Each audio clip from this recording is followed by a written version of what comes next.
Assalamualaikum Ustaz. Waalaikumsalam warahmatullahi wabarakatuh. Pertama kami mengucapkan jazakallahu khairan Ustaz atas waktunya.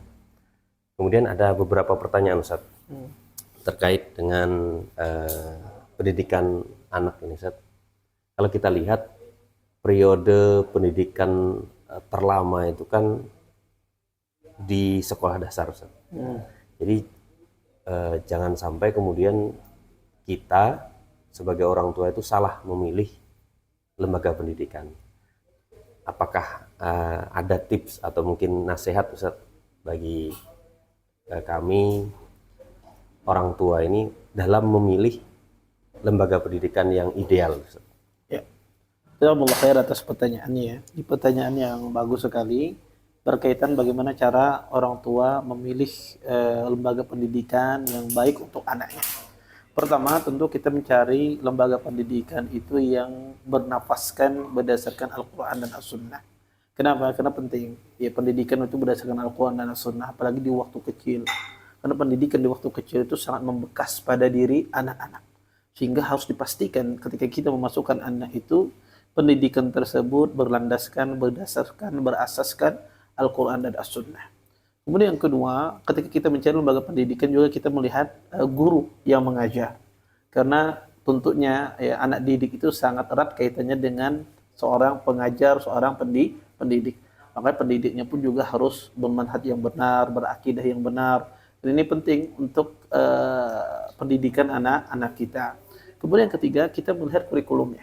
Ya, kurikulumnya. Maka kita perhatikan kurikulumnya. Kalau muatan Al-Quran, muatan agamanya lebih banyak ya, atau muatan-muatan yang lain yang kita lihat sangat bermanfaat bagi anak kita, maka itu yang kita ambil. Kita cari pendidikan demikian yang menonjolkan Al-Quran, anak bagaimana banyak hafalannya, bisa baca, kemudian juga pendidikan tersebut juga mengajarkan juga ilmu-ilmu yang lain seperti ilmu umum yang lain, tidak menyampingkan.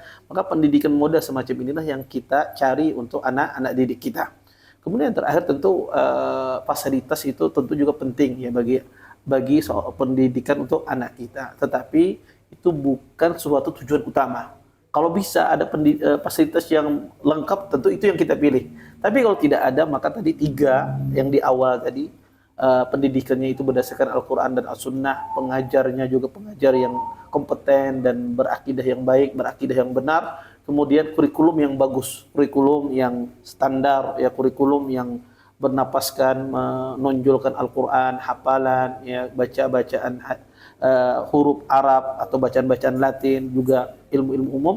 Kurikulum yang bagus semacam ini juga kita perhatikan. Lalu terakhir barulah kita lihat fasilitas yang mendukung pendidikan anak kita. Mungkin itu kriteria cara mencari sekolah yang baik.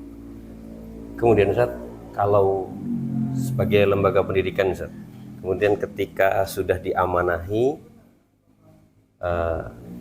peserta didik itu, bagaimana Ustaz tanggung jawabnya lembaga pendidikan terhadap siswa-siswinya Ustaz? Ya, pertama ya lembaga pendidikan ya harus bertanggung jawab terhadap proses pembelajaran. Maka kita perhatikan biasanya lembaga pendidikan itu punya visi dan misi. Maka visi dan misi itu harus digolkan. Maka harus bertanggung jawab lembaga pendidikan ketika dia menulis visi dan misinya. Maka visi dan misi itu harus dipastikan betul-betul bisa dieksekusi, bisa direalisasikan dalam dunia pendidikan. Maka ini tanggung jawab lembaga pendidikan untuk merealisasikan visi dan misi mereka. Sehingga kalau visi misi itu tidak bisa terwujud, harus dipantau ulang ya, atau dikaji ulang visi misi tersebut. Kalau seandainya tidak bisa terrealisasi, berarti ada yang salah dari visi misi tersebut. Maka lembaga pendidikan dia harus ya merealisasikan visi dan misi. Kalau visi misinya terrealisasi, maka pendidikan itu berhasil. Lembaga pendidikan tersebut berhasil. Kalau tidak terrealisasi, berarti lembaga pendidikan itu gagal. Maka dia harus mengkaji ulang visi misi tersebut. Bisa jadi tidak cocok, bisa jadi tidak sesuai dengan sekolah yang sedang, dengan anak didik yang berada di sekolahnya. Semacam itu. Wallahu a'lam. Ustaz, jazakallahu khairan Wa yakum. wa barakallahu fiikum Ustaz. Assalamualaikum warahmatullahi wabarakatuh. Waalaikumsalam warahmatullahi wabarakatuh.